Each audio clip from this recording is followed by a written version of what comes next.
Everyone said I had the perfect life. A rich husband, 5 children, a home so quiet it could echo.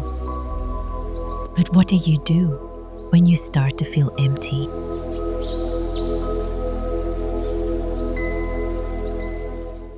I attended university with immense joy and enthusiasm, proud to be the only girl in my family to achieve this feat. However, after completing my education with honors in marketing and finance, my life took an unexpected turn. My husband, a wealthy man, refused to let me work, insisting that he could take care of me. I had a driver, a housekeeper, and later a nanny for our children, but I felt suffocated by the lack of purpose. I was slowly drowning in boredom. In the midst of comfort and luxury, I was unfulfilled and restless. My dreams and aspirations seemed to have been archived, and I was left with nothing but emptiness. TV was my pastime. It reminded me of what ambition looked like. I saw familiar faces of women from campus on the screens, confident, eloquent, and successful. I wondered what I could have been if I had pursued my dreams. I could have been any of the ladies on the screen, but there I was at home, supervising house helps, kindly asking Effo, the driver, to wash a car I hardly used, waiting for the children to come back from school. The monotony of my life was suffocating. Then suddenly there was a turn of events. I was almost dozing off one afternoon after the nanny had laid my 5th child to sleep when an advert screamed an invitation to a women's group in town.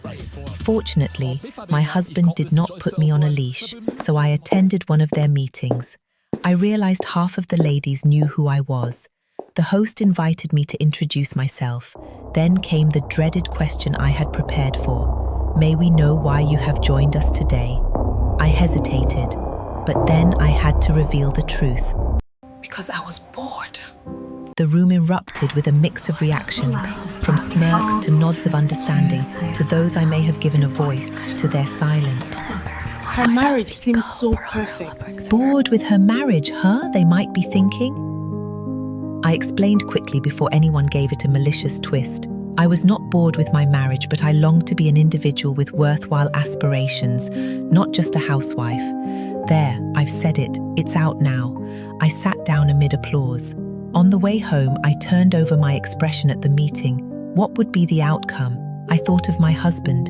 Would he approve of what I was about to get involved in? I shook my head, my lips curled in, with a determination I had never whipped up before. Just like many other people, we thirst for adventure and knowledge, yet we often forego our own pleasures and desires for the sake of our loved ones. I had 5 children, my husband wanted many children, and I had 3 sons and 2 daughters in 15 years. Well, I was not bothered. I loved many children as well, so on that we agreed. But personally, what do I yearn for in life? My desires as a single entity were not my husband's, yet I found myself smothered by marriage because I was submissive to a man's whims. So I'd packed my own gratification into a box and shoved it under my wardrobe. Indeed, I had everything but nothing. That week was grueling with indecision. I had to tell Afina of my newfound love nest.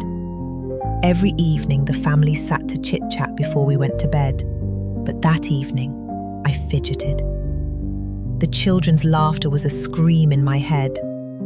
I knew I had to get out of this rut. Finally, I got my husband's attention. He frowned. A women's group? To do nothing but gossip about your husbands? Boast about your children and your bank accounts? It took a week and several reminders. He approved anyway, and I called him the best husband ever. I was in full flight, yet treading carefully. I met women who had had horrible pasts. Some had none at all, but were only there to help take care of battered women in dire need of support. There were counselors and financiers. Whenever I could, I donated in kind or cash. I felt so much joy bubbling out of me whenever I was able to assist anyone in need. The group became a sanctuary for many women. We shared our problems, and none felt more superior to the other. One weekend, we had a new member. Essie lamented. She made babies after babies, and to tell of her worth as a mother, she displayed baby nappies without blemish in the sun to dry with a slight scent of bleach. Then, after 12 years and 4 children, she decided to begin life afresh. Life begins at 40, she said to herself. She asked her husband to get her a laptop to find a suitable online course to pursue. She never had any money of her own except what he gave her. She had to ask for everything she needed. So she asked for a laptop. Go to a real school with a real lecture room and have real course mates. Yet, he refused to let her go to school. She crawled back into her shell. On my way home, I turned over her narration in my mind. Her nappies had a slight scent of bleach. That was funny, despite her pitiful narration. My laundry woman washed my children's nappies in bleach, but I never considered it wrong. Maybe the lingering offensive odor of the substance on her hand, even as she took food to her mouth, annoyed her, so it came out with a note of rancor. I began to appreciate what I had.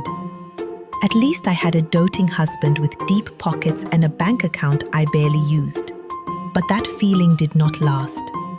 My desires were deeply ingrained than I thought. There was a lady who had been coming by briefly, but went away before anyone noticed her. Gladys wept as she narrated her story. Her husband did not know she had joined the group. She went to the market on Saturdays, so she passed by sometimes. She was heavily pregnant. After teacher training college, her wish was to continue with her education as a home economics teacher in a senior high school, teaching students how to roll pastries and flip pancakes. She remained a class teacher, serving her husband his meals submissively, yet he loudly condemned her culinary skills. It was either there was no pepper in the soup or no salt in the stew.